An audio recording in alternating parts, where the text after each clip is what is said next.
Just this year, I buat the same workout yang I buat, okay, masa I zaman 20-an dulu. And I macam, I punya pinggang was like snap tiba-tiba tau. And it got so bad, I kena pergi emergency so that the doctor boleh releasekan the muscle spasm semua tu lah.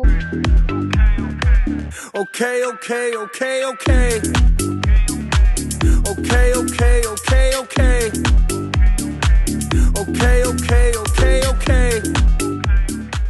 Hi, I'm Lina. Hi, I'm Zaza. Okay, jap. Welcome to our first episode. Alright, Lina. Since this is our first episode and this is our first time working together, why not you terangkan sikit what our podcast is about? Okay, so itulah dalam podcast ni, hopefully kita boleh share sedikit tips tentang lifestyle, fitness, kehidupan, fashion dan sebagainya. What about you? And obviously, we're targeting women, right? So the focus is women and lifestyle, and yeah, it's just about sharing our experience candidly as much as we can. Yep. Right, Lina, since this is our first episode, why not you tell people a bit about yourself? Okay, my name is Lina and Zaza. Yeah, people call me Lina mostly. I study in Penn State University, economics course, and right now I'm an economist at GLC company. In my spare time, I do some content creation on my social media. What about you, Zaza? Okay, I'm Zaza Zainee. You can call me Zaza for short, and that's my real name. I studied in University of Illinois, Urbana-Champaign. My background, my degree was in natural science. Then I worked for an investments analyst for close to 3 years. But now I am a certified ACE personal trainer and also pre-postnatal training specialist. And yeah, That's about it. That's about it for now. Yeah. Hari ni topik yang kita nak cakap ni dia sensitif sikit bila orang tanya. You boleh teka sikit tak tentang apa, Zaza? Of course I tahu, but yes, we're talking about umur. Yes, itulah. Betul, ada saya yang mengatakan don't ask a man his salary, don't ask a woman her age. Sebab topik-topik umur ni memang sensitif Betul. Okay, so kita nak cakap pasal benda yang semua orang rasa lah, experience exercise selepas umur 30. So basically masa kita zaman 20-an dulu tak sama macam mana kita exercise bila kita dah after 30 ni. Mungkin Zaza ada experience sendiri ke? Yeah. So macam you cakap lah, it's not the same. And the biggest part I think for myself, I baru experience hari tu is I had a tear in my shoulder, right? I still tak tahu specifically how I got the tear, tapi I suspect lah it's because I tengah handle my baby. So you know, like waktu dia orang dukung and then dia macam nak lompat sini, I think waktu I handle dia tu, something happened. So I think when we're at 30 years old, that risk for injury, that possibility nak get injured tu macam higher. Betul. Yeah, so that scares me a little bit. What about you? Do you have any experiences? Yes, exactly. So dulu masa Lina 20-an kan, I memang almost every day I buat intense workout, HIIT workout, boot camp. So itu memang common. So baru-baru ni, just this year, I buat the same workout yang I buat, okay, masa I zaman 20-an dulu, and I macam, I punya pinggang was like snap tiba-tiba tau. And it got so bad, I kena pergi emergency so that the doctor boleh releasekan the muscle spasm semua tu lah. Oh my gosh. Memang teruk. So it's not the same, Kalau I fikir, kalau I continue buat macam mana I workout zaman 20-an dulu dengan 30 ni, agaknya dah arwah kot. Yeah, I think we definitely need to do some adjustments lah based on our age. That's right. Okay, so exactly macam kita cakap tadi, body kita dah tak sama, energy drop, recovery kita slow. So the big question is, kenapa kita rasa lain sikit bila kita exercise after 30? Dalam topik ni, so sekarang kita nak fahamkan kenapa, and hopefully Zaza boleh share sikit her expert tips lah regarding this issue. So sebelum tu Lina nak cerita sikit lah, okay? Ada satu artikel daripada Harvard University bertajuk Preserve Your Muscle Mass. Age-related muscle mass loss ni, it's called sarcopenia, is a natural part of aging. Okay, dalam artikel ni dia kata, after age 30, you begin to lose as much as 3% to 5% per decade. And most men will lose about 30% of their muscle mass during their lifetime. So maksudnya, less muscle mass means greater weakness, less mobility, both of which may increase your risk of falls and fractures. Exactly macam you explain tadi. You dukung anak and then you prone to, having all this injury. So dalam artikel ni juga dia ada explain lah kenapa contributor kepada sarcopenia ni. Number one is hormone factor, obviously. Salah satu sebab kita boleh hilang muscle otot ni seiring as we grow old sebab hormon testosteron kita makin kurang. Testosteron ni macam fuel ataupun pembakar kepada muscle untuk bagi power kepada muscle lah. That's number one. Number two, pemilihan makanan kita. Okay, kita ni orang Melayu, betul tak? Betul. So, daily, everyday, would you say that you punya makanan tu memang daya seimbang? No lah. I mean, obviously we try our best, but memang there are times yang kita Langgar je semua. langgar je semua. Betul, memang tak boleh nak elak. So, makanan ni juga dia memainkan peranan penting. Okay, especially protein. Protein ni dikatakan dia raja kepada makanan otot. Okay, it's a king of the food for the muscle. Yeah, your muscle recovery to like, build new muscles to make it stronger. Exactly. Yeah. So how does it process? The body breaks it down into amino acids and then it use the amino acids to produce muscles. Tetapi lelaki tu biasanya alami anabolic resistance. Ni yang dikatakan yang boleh limit badan kita untuk buat proses ni. So kita semua tahu ada suplemen dekat luar sana untuk naikkan testosteron, untuk bagi protein lebih dalam badan. Tapi we have to remember benda-benda ni semua ada kesan sampingan and FDA juga tak luluskan suplemen khas ni untuk tambah otot, especially kepada lelaki. So mungkin Zaza boleh bagi tips workout sikit kan, macam mana kita nak adjust, customize gaya workout after 30. Alright, okay. That is a very loaded question, I rasa. But we have to remember that everyone's set of circumstances lain, right? At age of 30, I rasa kita still boleh jumpa orang yang single. Ada yang dah kahwin. Okay. Ada yang kahwin dah ada satu anak. Ada yang dah kahwin multiple anak. Right? So, I guess to give like a specific routine might be a bit difficult because circumstances semua orang lain-lain. And also, I guess resources pun lain. So even though we have two ladies yang okay, dua-dua ada seorang anak. Tapi mungkin satu resources dia, seorang ada helper, seorang tak ada helper. So it's very important for us untuk tahu sendiri, we set the boundaries or we set the parameters. Okay, what can we work with to make it sustainable in the long term? But let's start with what I think is very important or orang selalu fikir, especially when we were younger, is we have this all or nothing mindset. Okay. What it means is like, bila kita buat something, kita macam, either we go all out or like, don't even bother. Macam kita let je. Macam belajar kalau boleh, kita nak, dapat A, Or like, if you're in sports, kita nak, kita kena wakil sekolah, kita kena wakil whatever. But at the age of 30, I rasa it's something that we need to ditch, remove. In terms of fitness, in terms of physical activity, we need to remember that any amount of physical activity is better than none. Because kadang-kadang I listen or I hear moms or tak kisahlah ladies out there, if they're in their 30s, in their 40s, they say macam, I ada extra 5 minutes je. Or like, I don't have any time. Or kalau dia ada pun dia kata, would 5 minutes make any difference? So dia rasa macam might as well tak payah buat apa-apa. So kiranya resources ni comes in terms of time, duit, space. There's a lot that comes into it, so you can understand your own situation. Okay. So if you are someone who says that, I don't have a lot of time, right? So I would say try to incorporate it in your daily life. In terms of, I bring on my husband, last time kita kalau nak park, kita nak paling dekat sekali dengan kedai, right? Paling dekat, so paling cepat masuk. Okay, itu I sampai hari ni lah. But now, kadang-kadang we couldn't find like parking yang dekat kan. So I tell him, it's okay, it's small steps for us. So like from there, we could increase our physical activity into our daily lives without actually, kita kena carve out time to exercise specific. So bila orang rasa macam tu, orang rasa macam, tak boleh, I kena hantar anak pergi sekolah, kena jemput dia, kena hantar tuition, kena whatever lah. Mana ada masa nak pergi gym? So bila diorang kena buat a separate line or like a to-do in their list, dia rasa tu jadi berat.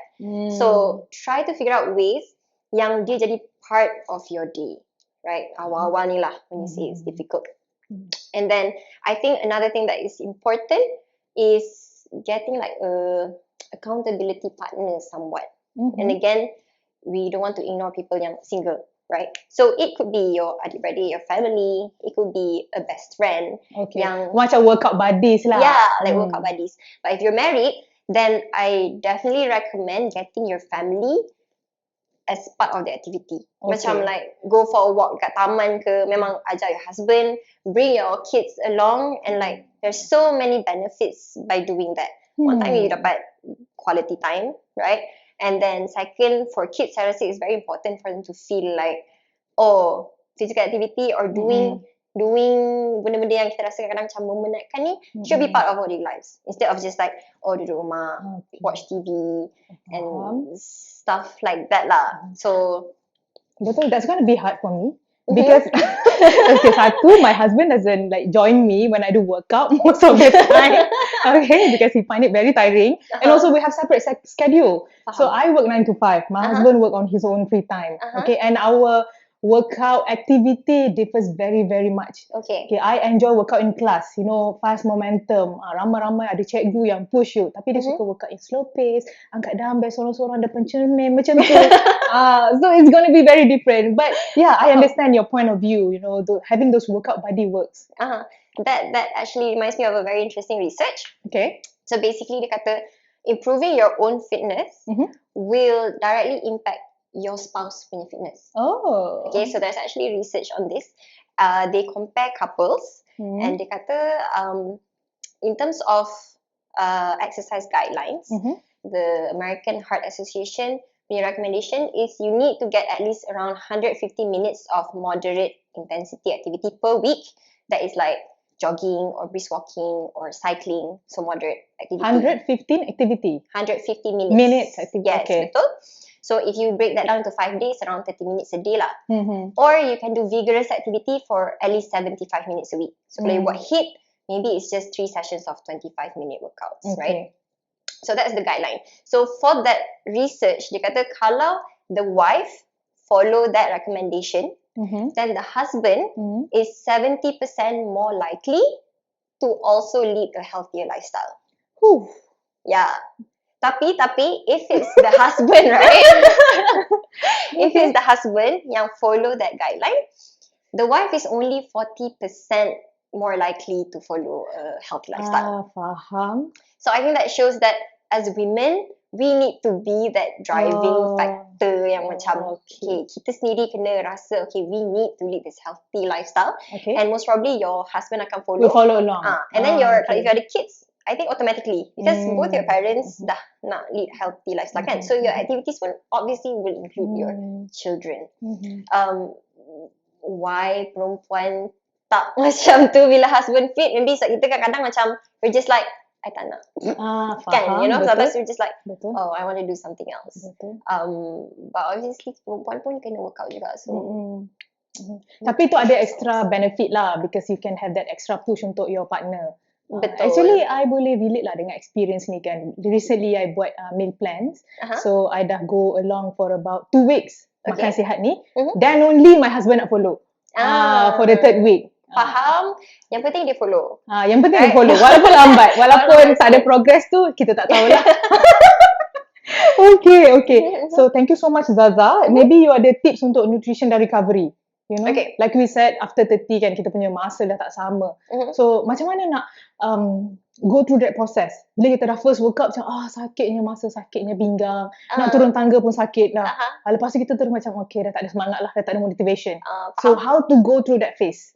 Yeah, okay. So, that's in terms of our recovery. So, I pun last time kalau I dah lama tak workout kan. And I go through this also. Even though I'm like a PT, ada je masa-masa yang I tak workout for like a few weeks. And then you need to restart, right? And then when you restart tu, you macam, okay, semangat. And I want to go all out. Betul. Lepas tu, my husband selalu cakap macam, jangan go all out. Nanti you akan sakit badan gila and then you stop for another week. Kenapa lelaki suka cakap macam tu ya? My husband cakap the same thing. Oh, really? Kalau I macam workout, pasal I dah pack baju untuk pergi gym kelas tu kan. You nak workout lagi? Nanti you penat, nanti sakit badan. Faham. Tapi husband dia cakap bagus lah I pergi. Cumanya maybe for that first workout like tahan sikit. If you rasa 100%, maybe around 50%. Because kenapa once kita dah lama tak workout, then you go through something called delayed onset muscle soreness, DOMS. Okay. So I think everyone goes through this. Kalau you workout hari ni rasa macam, oh, I feel good, right? That was a good workout. Tiba esok or lusa, you're like, oh my god, satu badan I tak boleh gerak. I just like terlantar or like you demam. Lepas tu you traumatized, saya tak nak workout dah. Tak nak workout dah kan. Because a lot of people tell me that. Macam, Betul? I work out and then I sore. Boleh ke kalau I tak sore? It depends on the person. Yeah, okay. Ada orang yang tak go through a lot of soreness. Ada orang really, really sore. So that's why my husband said tak payah go out sangat. Because that first workout, you kind of like, nak bagi teaser dekat badan you dulu. Biar dia macam, so get used to it. Get used to it first. So that in 2 days, you tak adalah rasa macam I tak larat. You can still work out. So because again, we're targeting for that sustainability and consistency kan. Betul. So have a plan. I want to go work out 3 days a week. So then kalau you want to start, first day tu bagus. Take it easy. Take it easy. Understand your body. Slow, follow the see how you rhythm. feel in the 2 days. Then second day macam mana. I would say macam go out after 2 to 3 weeks. You dah memang macam, oh yeah, I dah know my schedule. I can stick to this routine. Then I think push a bit more. Okay, interesting. So, yeah. Thank you so much, Zaza. I think that brings me to my conclusion that we need to have a realistic goal. Okay, so that kita ada a direction and a clear ongoing motivation bila kita ada realistic goal. Realistic goal ni supaya kita tak endlessly workout. You know, kita workout tapi progress tak nampak, result tak nampak. Betul. So that set goals yang you boleh achieve. Mungkin berperingkat macam you explain tadi kan. Letak fasa berperingkat 50% for first week and then the second week 75%, then only 100%. Because to me fitness journey lagi penting daripada result. Betul tak? It's the journey, not the destination. Because while you are working out, for me lah at least, I find my old self. Because bila you work out, evidently your body release this chemicals called endorphins. It's a feel good chemicals. So semasa dalam journey workout tu bukan saja you improve physically, tapi juga you improve mentally. So endorphins ni adalah chemical yang direferkan sebagai natural painkillers ataupun dipanggil mood elevators. So walaupun you workout penat-penat tu, at the same time you are also in a way relaxing. So it's important to be realistic about your goal. Tak boleh lah hari ni you start workout, lepas tu you rasa okay dalam sebulan I nak badan macam J-Lo. It's impossible, betul tak? Betul. And that's like because you mentioned that, I think like a very bahaya punya thinking is exercise is for weight loss. You pernah tak orang cakap dengan you, kenapa you exercise? You dah kurus. Yeah, I always get that actually. I pun pernah juga. So we forget that actually exercise tujuan dia bukan sahaja weight loss, but because of marketing, what people share or how people market weight loss, people think that exercise punya tujuan is just for weight loss, when it's not. So bila orang tu rasa they look healthy, they don't need to exercise. But looking healthy and actually being healthy are two different things, kan? So I think it's important to remind people that exercise yang penting, it's not just about physical, but like you said, certain things you cannot see, like your muscle mass, right? When you get older, when you don't have enough muscle, that's when you susah nak gerak, mobility, your bone density, your mental health, your sleep patterns. When you work out, you get better sleep patterns. Managing your stress, banyak gila yang not actually talking about your physical look or like losing weight. So so betul lah pasal you punya realistic goals tadi. What I also talk about with my clients is that I don't focus on performance goals. So there's two types of goals, performance and process goals. So performance is when you want to reach a certain specific thing. Contohnya, I want to lose 10 kilos. But gaining 10 kilos didn't take you one night. Kan? Kalau you makan hari ni banyak gila pun, esok tak lah you naik 10 kilo. Betul. So losing it pun will take time. So when you focus on performance goals, senang you not get frustrated. Because you don't get it immediately. You don't see the number. Betul. You tak lah hari ni I dah decide nak lose 10 kg, tak lah you exercise hari ni, you diet sikit, tomorrow I dah hilang 10 kg. It doesn't work like that. So it gets frustrating. So process goals is actually the things that you need to do to get to that performance goal. So like I said just now, maybe your process goal is oh, I want to work out 3 days a week for this week. Mm-mm. So bila you buat benda tu, like you work out today, Mm-mm. already you're ticking towards your 3 days a week. Betul? So it's like immediately you dapat satisfaction from reaching that goal. So focus on that first. The performance goal will like come in time after you dah diligently follow you punya process goals. So yeah, so that's the important part about setting goals, I think. Interesting. Yeah. All right, I think that's the end of our podcast today. Yeah. Oh, a very interesting topic. Banyak tips. Hopefully, semua listeners kita boleh, benefit from these topics lah. Because I think a lot of us experience this. Walaupun macam I sendiri pun, masa I 20s memang I work out every day. And then Zaza pun personal trainer herself. Okay, also face this kind of problems. Kan? You pun ada klien yang ada masalah macam ni, betul tak? Yeah. Okay, so hopefully you can benefit a lot from this topic. Yes. And see you again next time. Bye. Bye.